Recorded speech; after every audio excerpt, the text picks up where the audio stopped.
May every day be another wonderful secret.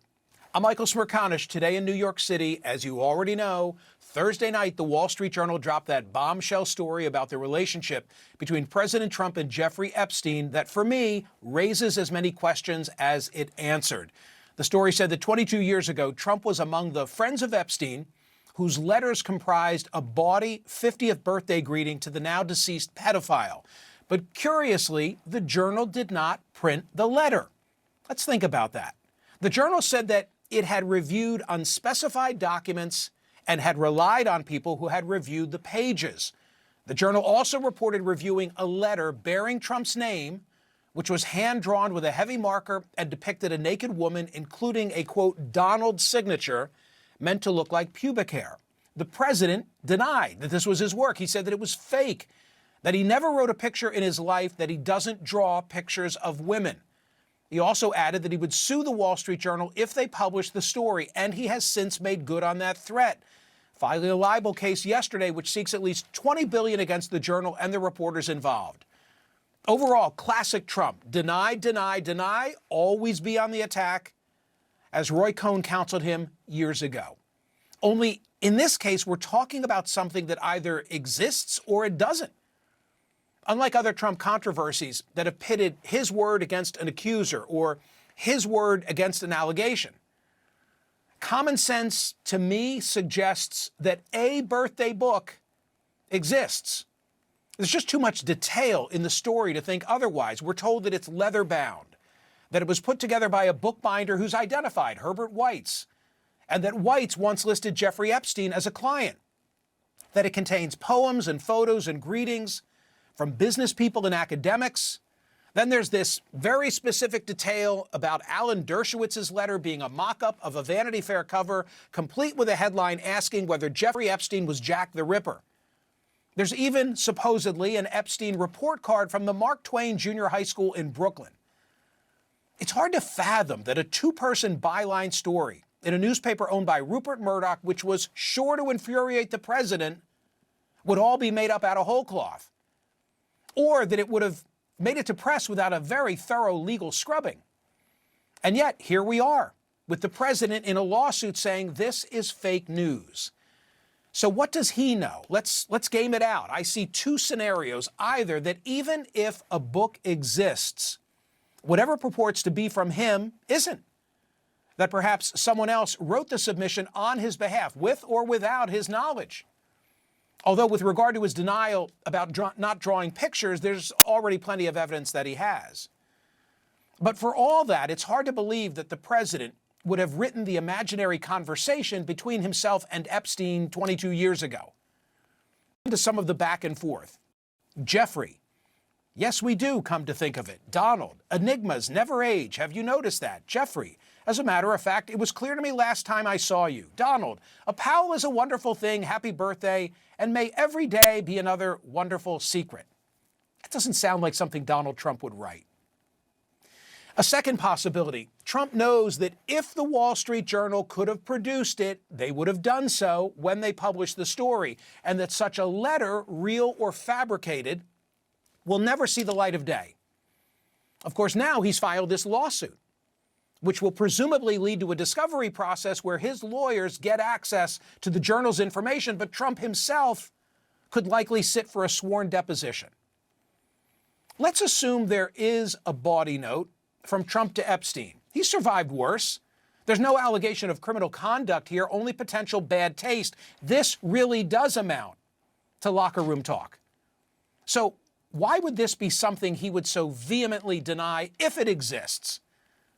Maybe because, unlike prior Trump controversies, this one has done something none of the others were able to do. It has jarred the base, which might help explain why yesterday Trump had the Department of Justice move to release pertinent grand jury testimony in the Epstein case.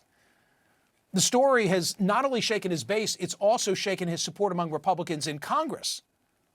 Writing in the Washington Post, Philip Bump offered as good an explanation as any that I have seen.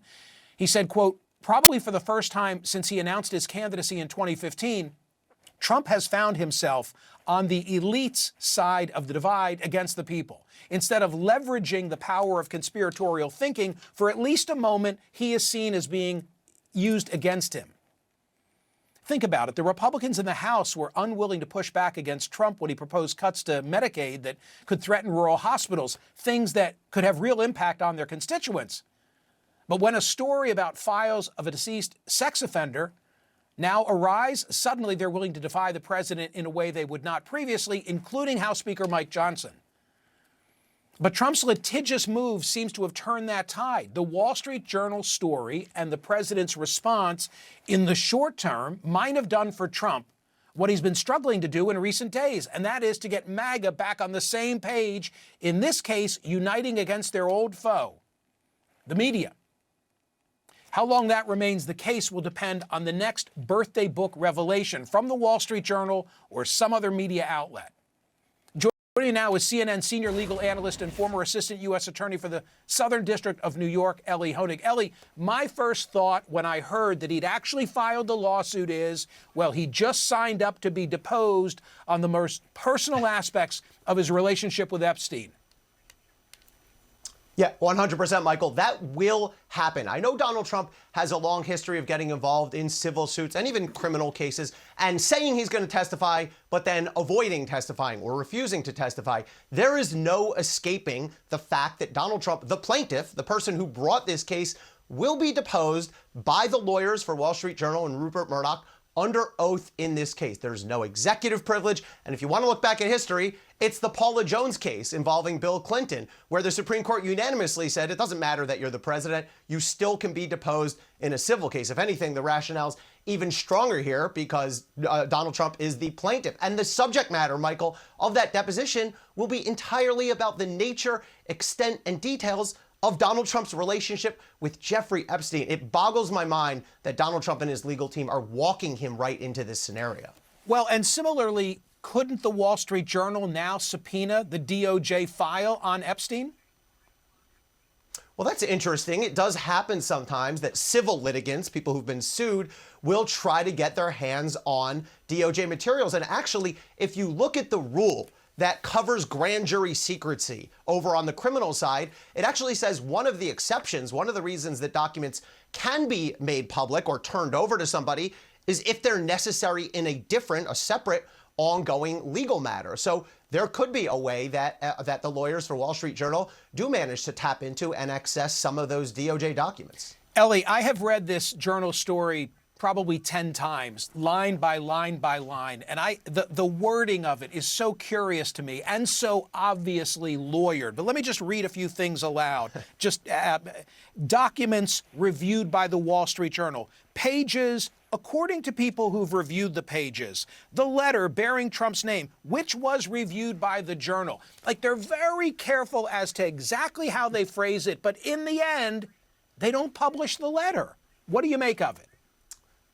So my lawyer radar was, I think, going off the same as yours. As I read that article, I kept thinking, this is the Wall Street Journal and Rupert Murdoch saying, bring it on. We're ready. I don't think it takes a crystal ball reader to predict that Donald Trump was going to sue, which he did very quickly. Now that that has happened, what Donald Trump has to prove in order to win on his defamation case is, first of all, that the reporting is false, and second of all, that the Wall Street Journal knew it was false or acted recklessly. And so what the Wall Street Journal is communicating with the language you just read is we've done our diligence. Now, whether they have the letter or not, I don't know. It does happen sometimes journalistically that an outlet will report on some document first, wait and see what the blowback is, and sometimes they have it, and then they later on release it. You've seen scenarios like that. So I don't know whether they have it, but what they're signaling there is go ahead and bring this lawsuit. We are ready. We have our defense ready. We're buttoned up.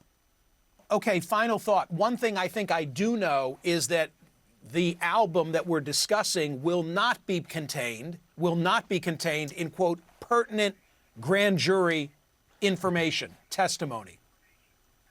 That is 100% accurate. And I want to make this point. I think it's really important. If we look at the request that DOJ made late yesterday, the request that Donald Trump had ordered them to make for pertinent grand jury testimony, you could not possibly engineer a request to more look like you're asking for a lot, right, but actually be asking for a very, very little, right? Let's just put that aside. I mean, pertinent is completely subjective, but grand jury testimony is such a narrow slice of any complete criminal investigative file. It would not include bank records, phone records, flight records, if there is such a book and letter, things you seize during a search warrant, wiretaps, videotapes, I can go on and on. It would not even, Michael, include all witness testimony. It is far more common for a witness to give testimony to prosecutors outside of the realm of the grand jury. So even that would not be included. Okay, I'm going to cut you a pass. You don't have to answer specifically today's poll question. I'll just ask it generally. Are we going to see, we the public going to see,